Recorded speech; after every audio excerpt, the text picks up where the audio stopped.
Hi, today I'm meeting Tony Rimbault, Sales Director at Caprice Group. He gave me an appointment at 34 Mayfair to speak about the art of building strong relationships. Hi Tony, many thanks for your time. Thank you very much for having me. Yes, you are currently working as a Sales Director at Caprice Holdings Limited in the Ivy collection. Correct. You've started your career in 2008 at D&D London. Correct. Before joining Gordon Ramsay. Yes.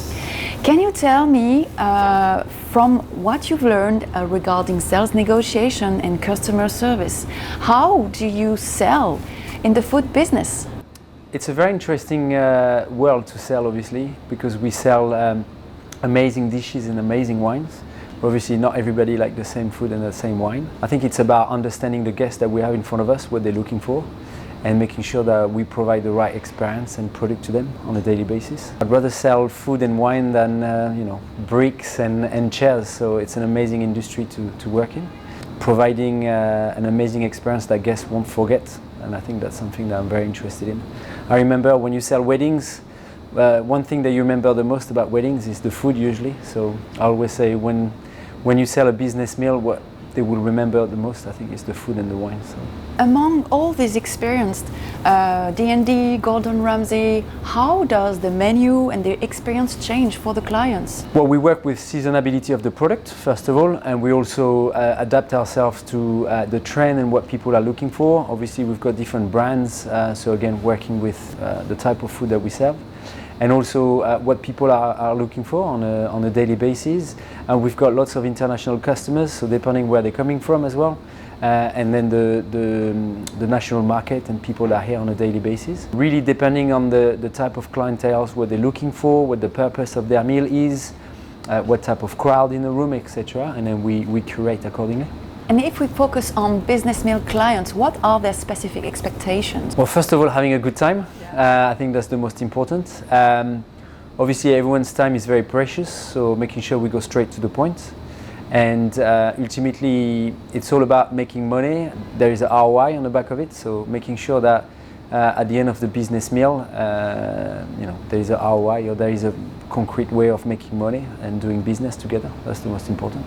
And currently, what is the share of business meals comparing to leisure one?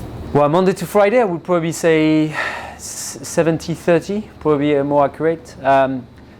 During the week, lunches is mostly business. But again, depending on our venues, we've got venues that are much more leisure orientated. 34 Mayfair, where we are today, it's much more, during the week, it's much more business related. And during the weekend, it's probably much more leisure related, but that's normal, obviously. How do you know when a business meal is successful? Well, when my clients open up, when they start sharing more information that I need, we start talking about non-business related, what do we like outside of work, talking about families, kids, etc. And I think when they start really talking more and more during the meal, that's when you know that they're having a great time. And obviously, when a plate is empty or a glass of wine is empty as well, that's how you can see that they had a great time.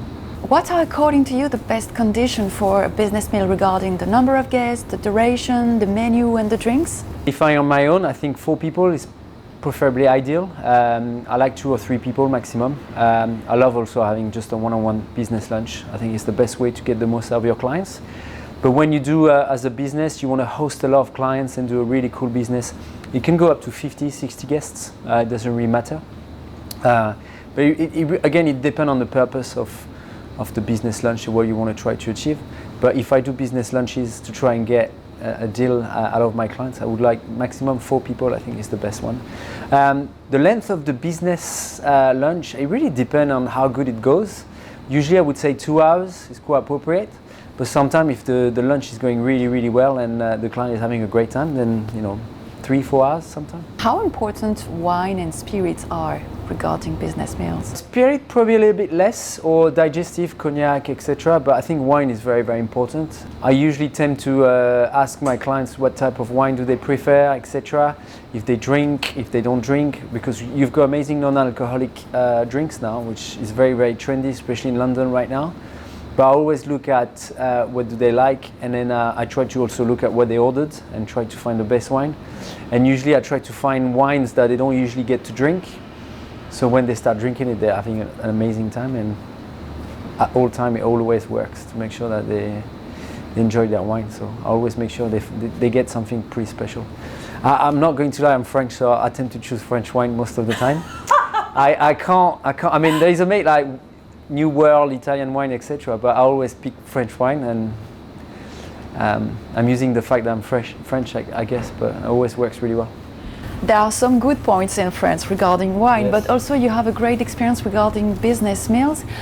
Which advice or experience can you share to sell more, to convince, to adapt the sales pitch? Before the hospitality industry, I worked in the construction business in France, and obviously dealing with suppliers, with people that used to buy our product, etc.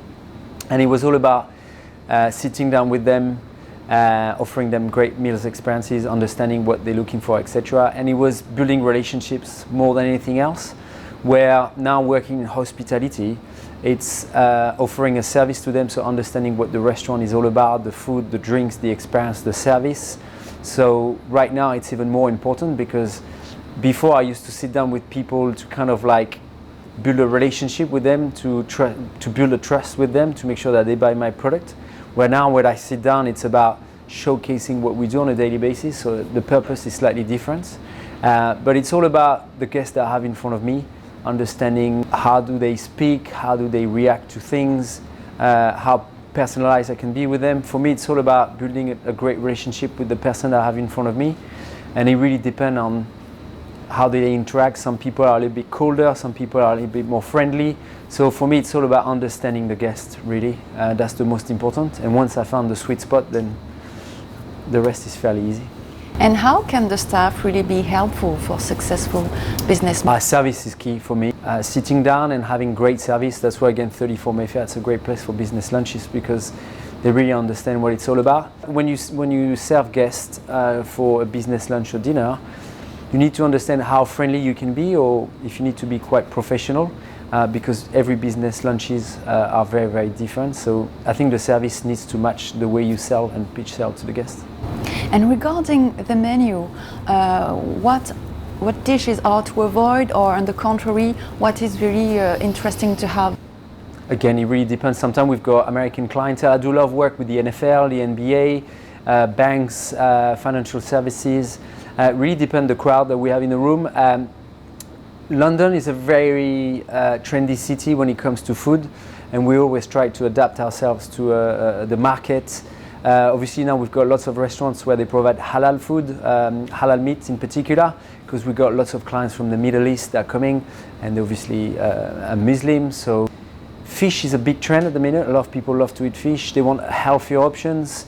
They want something a little bit lighter as well, so we try to adapt to that. But it really depends what the clients is looking for. Again, it's all about the clients and what's their best options for their meal. Okay, regarding vegetarian option or soft, what is the evolution? It's big. It's big. Dietary requirements and food preferences become big now. Vegan, vegetarian, non-alcoholic.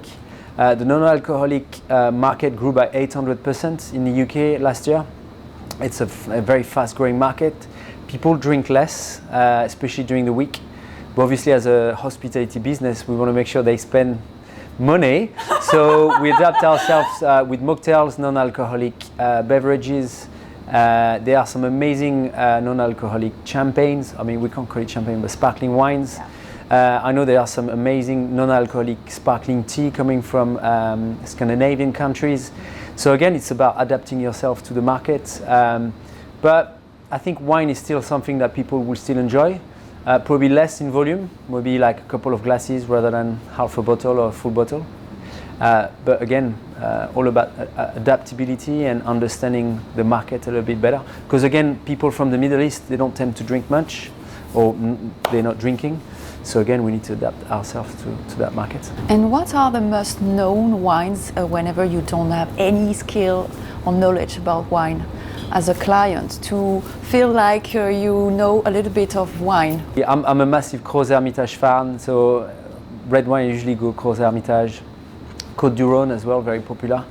But I would say Sancerre, Chablis on white, and probably Bordeaux wines and Gros Hermitage, Côte du Rhône on red. That's always That's always very special for some, especially international clients. So I always go with those wines. What about the other countries? Yeah, I know.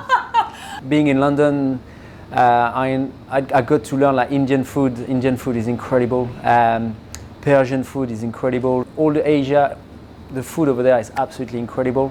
So I got to love lots of different types of food. When it comes to wine, I love every single country, but when I have my business lunches, I tend to go more French.